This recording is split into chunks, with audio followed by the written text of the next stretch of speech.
My fellow New Yorkers, today begins a new era. I stand before you, moved by the privilege of taking this sacred oath, humbled by the faith that you have placed in me, and honored to serve as either your 111th or 112th mayor of New York City. But I do not stand alone. I stand alongside you, the tens of thousands of you gathered here in Lower Manhattan, warmed against the January chill by the resurgent flame of hope. I stand alongside countless more New Yorkers watching from cramped kitchens in Flushing and barbershops in East New York, from cell phones propped against the dashboards of parked taxicabs at LaGuardia, from hospitals in Mott Haven and libraries in El Barrio that have too long known only neglect. I stand alongside construction workers in steel-toed boots and halal cart vendors whose knees ache from working all day. I stand alongside neighbors who carry a plate of food to the elderly couple down the hall, those in a rush who still lift strangers' strollers up subway stairs, and every person who makes the choice day after day, even when it feels impossible, to call our city home. I stand alongside over 1 million New Yorkers who voted for this day nearly 2 months ago.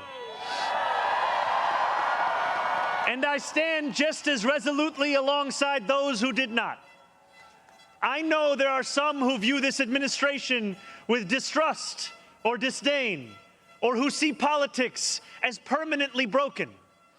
And while only action can change minds, I promise you this: if you are a New Yorker, I am your mayor. Regardless of whether we agree, I will protect you, celebrate with you, mourn alongside you, and never, not for a second, hide from you.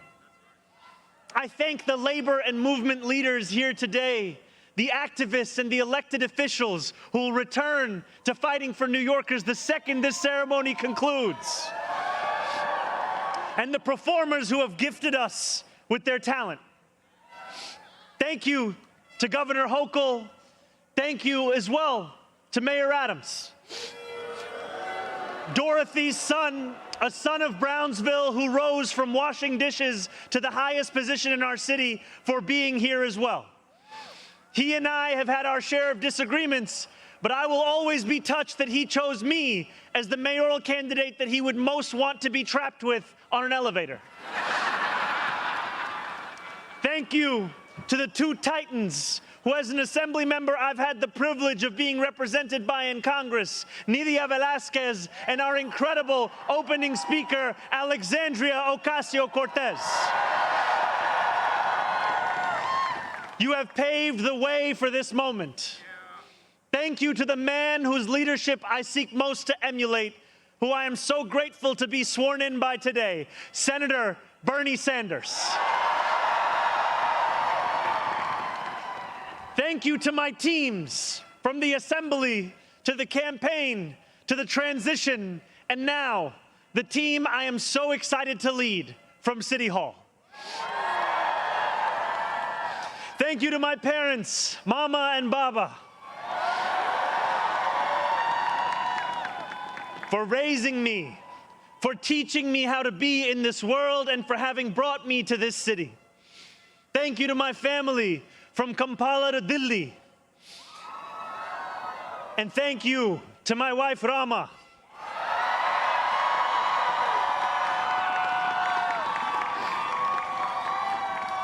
For being my best friend and for always showing me the beauty in everyday things. And most of all, thank you to the people of New York. A moment like this comes rarely. Seldom do we hold such an opportunity to transform and reinvent. Rarer still is it the people themselves whose hands are the ones upon the levers of change. And yet we know that too often in our past, moments of great possibility have been promptly surrendered to small imagination and smaller ambition. What was promised was never pursued. What could have changed remained the same. For the New Yorkers most eager to see our city remade, the weight has only grown heavier. The wait has only grown longer. In writing this address, I have been told that this is the occasion to reset expectations, that I should use this opportunity to encourage the people of New York to ask for little and expect even less. I will do no such thing. The only expectation I seek to reset is that of small expectations. Beginning today, we will govern expansively and audaciously. We may not always succeed, but never will we be accused of lacking the courage to try. To those who insist that the era of big government is over, hear me when I say this. No longer will City Hall hesitate to use its power to improve New Yorkers' lives. For too long, we have turned to the private sector for greatness while accepting mediocrity from those who serve the public. I cannot blame anyone who has come to question the role of government, whose faith in democracy has been eroded by decades of apathy. We will restore that trust by walking a different path, one where government is no longer solely the final recourse for those struggling, one where excellence is no longer the exception. We expect greatness from the cooks wielding 1,000 spices, from those who stride out onto our Broadway stages, and from our starting point guard at Madison Square Garden. Let us demand the same from those who work in government. In a city where the mere names of our streets are associated with the innovation of the industries that call them home, we will make the word City Hall synonymous with both resolve and results. As we embark upon this work, let us advance a new question, a new answer to the question asked of every generation. Who does New York belong to? For much of our history, the response from City Hall has been simple. It belongs only to the wealthy and well-connected, those who never strain to capture the attention of those in power. Working people have reckoned with the consequences. Crowded classrooms and public housing developments where the elevators sit out of orders. Roads littered with potholes and buses that arrive half an hour late, if at all. Wages that do not rise and corporations that rip off consumers and employees alike. And still, there have been brief, fleeting moments where the equation changed. 12 years ago, Bill de Blasio stood where I stand now as he promised to put an end to economic and social inequalities that divided our city into two. In 1990, David Dinkins swore the same oath I swore today, vowing to celebrate the gorgeous mosaic that is New York, where every one of us is deserving of a decent life. And nearly 6 decades before him, Fiorella LaGuardia took office with the goal of building a city that was far greater and more beautiful for the hungry and the poor. Some of these mayors achieved more success than others, but they were unified by a shared belief that New York could belong to more than just a privileged few. It could belong to those who operate our subways and rake our parks, those who feed us biryani and beef patties, picanha and pastrami on rye.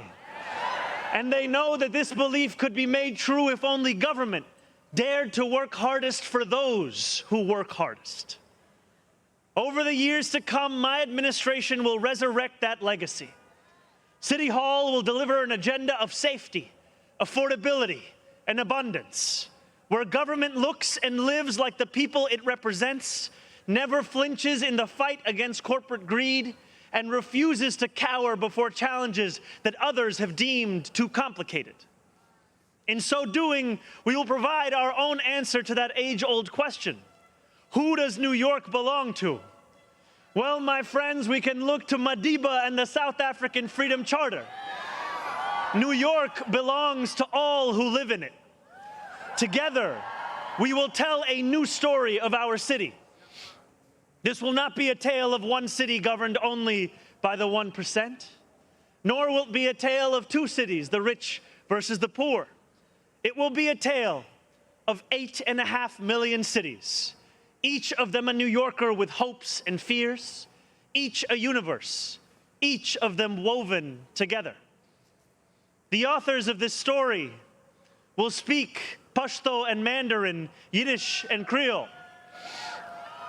They will pray in mosques, at shul, at church, at gurudwaras and mandirs and temples. And many will not pray at all.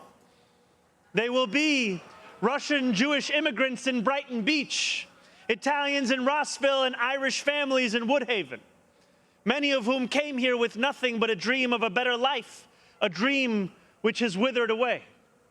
They will be young people in cramped Marble Hill apartments where the walls shake when the subway passes. They will be black homeowners in St. Albans, whose homes represent a physical testament to triumph over decades of lesser-paid labor and redlining. They will be Palestinian New Yorkers in Bay Ridge,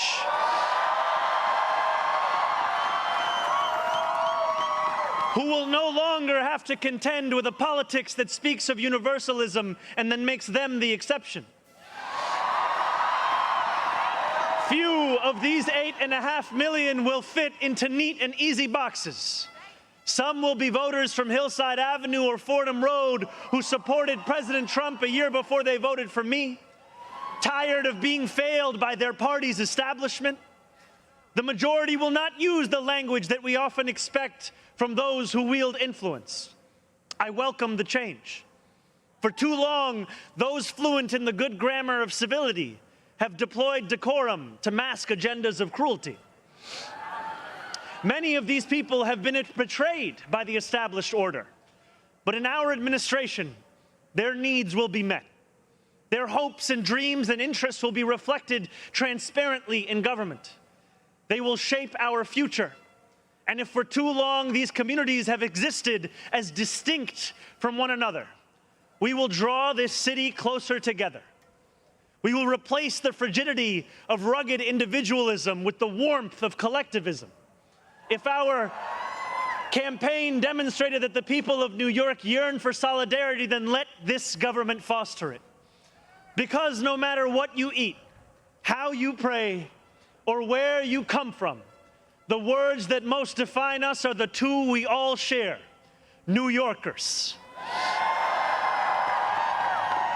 And it will be New Yorkers who reform a long broken property tax system.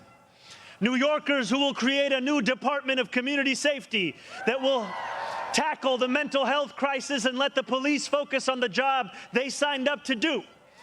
New Yorkers who will take on the bad landlords who mistreat their tenants and free small business owners from the shackles of bloated bureaucracy. And I am proud to be one of those New Yorkers. When we won the primary last June, there were many who said these aspirations and those who held them had come out of nowhere. Yet one man's nowhere is another man's somewhere. This movement came out of 8.5 million somewheres. Taxi cab depots and Amazon warehouses, DSA meetings and curbside domino games. The powers that be had looked away from these places for quite some time if they'd known about them at all. So they dismissed them as nowhere. But in our city, where every corner of these 5 boroughs holds power, there is no nowhere and there is no no one. There is only New York and there are only New Yorkers. 8.5 million New Yorkers will speak this new era into existence. It will be loud. It will be different. It will feel like the New York we love. No matter how long you have called this city home, that love has shaped your life. I know that it has shaped mine. This is the city where I set land speed records on my Razor scooter at the age of 12. quickest 4 blocks of my life. The city where I ate powdered donuts at halftimes during AYSO soccer games and realized I probably was not going to be going pro. The city where I devoured 2 big slices at Coronet's Pizza, played cricket with my friends at Ferry Point Park, and took the 1 train to the BX10 only to still show up late to Bronx Science. The city where I have gone on hunger strike just outside these gates. Sat claustrophobic on a stalled N train just after Atlantic Avenue and waited in quiet terror for my father to emerge from 26 Federal Plaza. The city where I took a beautiful woman named Rama to McCarran Park on our first date and swore a different oath to become an American citizen on Pearl Street. To live in New York, to love New York, is to know that we are the stewards of something without equal in our world. Where else can you hear the sound of the steel pan, savor the smell of sancocho, and pay $9 for coffee on the same block? Where else could a Muslim kid like me grow up eating bagels and lox every Sunday? That love will be our guide as we pursue our agenda. Here, where the language of the New Deal was born, we will return the vast resources of this city to the workers who call it home. Not only will we make it possible for every New Yorker to afford a life they love once again, we will overcome the isolation that too many feel and connect the people of this city to one another. The cost of childcare will no longer discourage young adults from starting a family, because we will deliver universal childcare for the many by taxing the wealthiest few. Those in rent-stabilized homes will no longer dread the latest rent hike, because we will freeze the rent. Getting on a bus without worrying about a fare hike or whether you'll be able to get to your destination on time will no longer be deemed a small miracle, because we will make those buses fast and free. These policies are not simply about the costs we make free, but the lives we fill with freedom. For too long in our city, freedom has belonged only to those who can afford to buy it. Our city hall will change that. These promises carried our movement to City Hall, and they will carry us from the rallying cries of a campaign to the realities of a new era in politics. 2 Sundays ago, as snow softly fell, I spent 12 hours at the Museum of the Moving Image in Astoria, listening to New Yorkers from every borough as they told me about the city that is theirs. We discussed construction hours on the Van Wyck Expressway and EBT eligibility, affordable housing for artists and ICE raids. I spoke to a man named TJ who said that one day a few years ago, his heart broke as he realized that he would never get ahead here, no matter how hard he worked. I spoke to a Pakistani auntie named Samina, who told me that this movement had fostered something too rare: softness in people's hearts. As she said to me in Urdu, "Logo ke dil badal gaye hain." 142 New Yorkers out of 8.5 million. And yet, if anything united each person sitting across from me, it was the shared recognition that this moment demands a new politics and a new approach to power. We will deliver nothing less as we work each day to make this city belong to more of its people than it did the day before. Here is what I want you to expect from the administration that this morning moved into the building behind me. We will transform the culture of City Hall from one of no to one of how. We will answer to all New Yorkers, not to any billionaire or oligarch who thinks they can buy our democracy. We will govern without shame and insecurity, making no apology for what we believe. I was elected as a democratic socialist, and I will govern as a democratic socialist.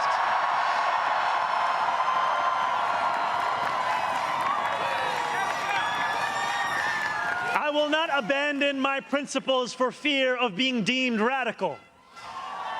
As the great senator from Vermont once said, what's radical is a system which gives so much to so few and denies so many people the basic necessities of life. We will strive each day to ensure that no New Yorker is priced out of any one of those basic necessities. And throughout it all, we will, in the words of Jason Terrence Phillips, better known as Jadakiss or Jay to the moi, be outside. Because this is a government of New York, by New York, and for New York.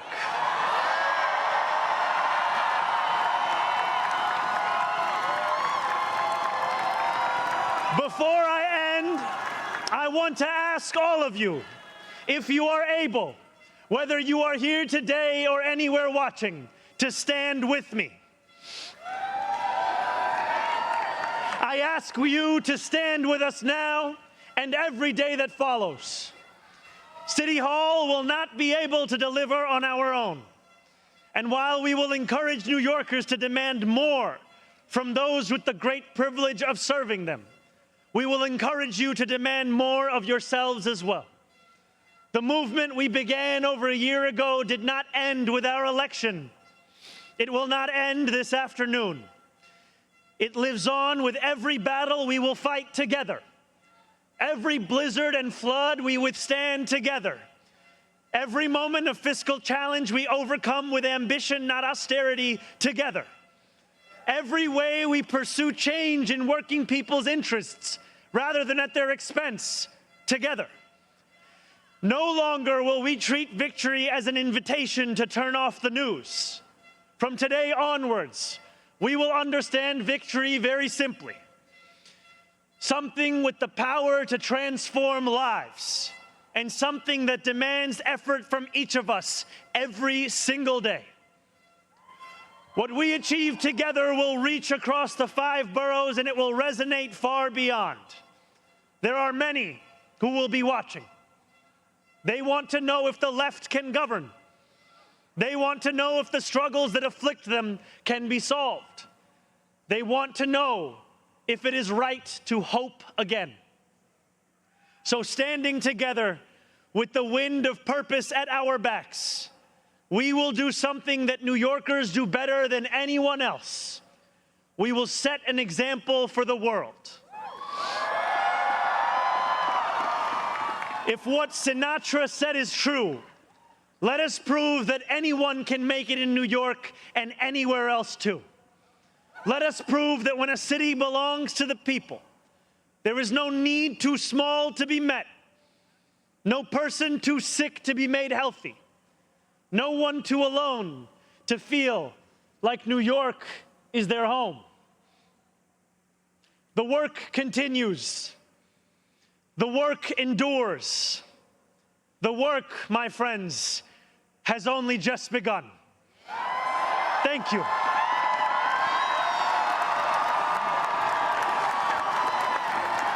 Hey, Sean Hannity here. Hey, click here to subscribe to Fox News YouTube page and catch our hottest interviews and most compelling analysis. You will not get it anywhere else.